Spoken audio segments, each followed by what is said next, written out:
امریکی supreme court نے صدر ڈونلڈ ٹرمپ کو ایلین دشمن ایکٹ کو فی الحال نافذ کرنے کی اجازت دی، جس سے امیگریشن حکام کو ملک بدری کے لیے ہنگامی اختیارات استعمال کرنے کا موقع ملے گا۔ ٹرمپ انتظامیہ کے اسرائیل مخالف طلبہ کے خلاف کارروائیاں بھی جاری ہیں۔ مختلف یونیورسٹیوں کے پاکستانیوں سمیت 400 طلبہ کے ویزے منسوخ کر دیے گئے۔ امریکی نیوز چینل CNN کے مطابق سپریم کورٹ میں زیر التوا ایمرجنسی اپیلوں میں سے ایک پر غیر دستخط شدہ فیصلے سے ٹرمپ کو 1798 کے قانون کو ہٹانے میں تیزی لانے کا موقع ملے گا، جبکہ نچلی عدالتوں میں اس قانون کے خلاف قانونی چارہ جوئی جاری ہے۔ سپریم کورٹ نے امریکی انتظامیہ پر زور دیا کہ جن لوگوں کو ملک بدر کیا جاتا ہے انہیں نوٹس ملنا چاہیے۔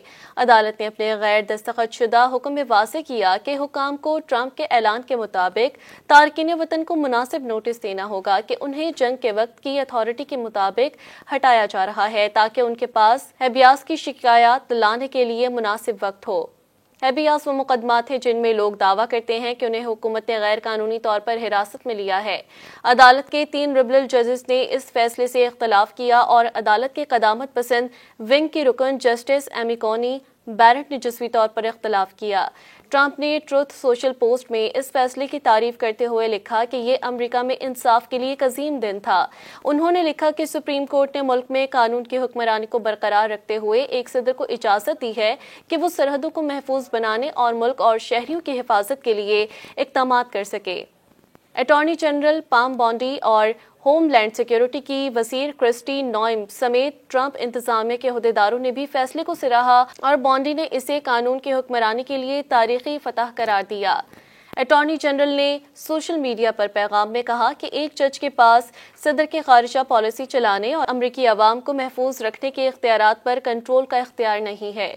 امریکہ کی قومی سلامتی کی وزیر کرسٹی نوئم نے لکھا کہ صدر ٹرمپ ایک بار پھر درست ثابت ہوئے۔ ابھی چلے جاؤ ورنہ ہم آپ کو گرفتار کر لیں گے، آپ کو قید کر دیں گے اور ملک بدر کر دیں گے۔ دوسری جانب تارکین وطن کی نمائندگی کرنے والے وکلاء کو تشویش ہے کہ اس قانون کے تحت تارکین وطن کو نکالنے کے لیے حکومت جلد بازی کر رہی ہے، جس کی وجہ سے ان کے پاس قانونی دعوے دائر کرنے کا وقت نہیں ہوتا۔ جسٹس سونیا سوتومیر نے کہا کہ اس معاملے میں ٹرمپ انتظامیہ کا طرز عمل قانون کی حکمرانی کے لیے غیر معمولی خطرہ ہے۔ انہوں نے لکھا کہ عدالت کی اکثریت اب حکومت کو ثواب دیدی مساوی ریلیف کے ساتھ اس کے طرز عمل پر انعام دے رہی ہے۔ یہ ناقابل دفاع ہے۔ ہمیں ایک قوم اور عدالت کی حیثیت سے اس سے بہتر ہونا چاہیے۔ دوسری جانب ڈان نیوز کے مطابق ٹرمپ انتظامیہ کی فلسطین کے حامیوں کے خلاف کارروائیاں جاری ہیں۔ Harvard, Stanford, UCLA، University of Michigan سمیت مختلف امریکی یونیورسٹیوں کے پاکستانیوں سمیت 400 سے زائد بین الاقوامی طلبہ کے ویزے منسوخ کر دیے گئے ہیں۔ مزید نیوز اپ ڈیٹس اور ڈیجیٹل سٹوریز کے لیے سبسکرائب کریں ڈان نیوز پاکستان۔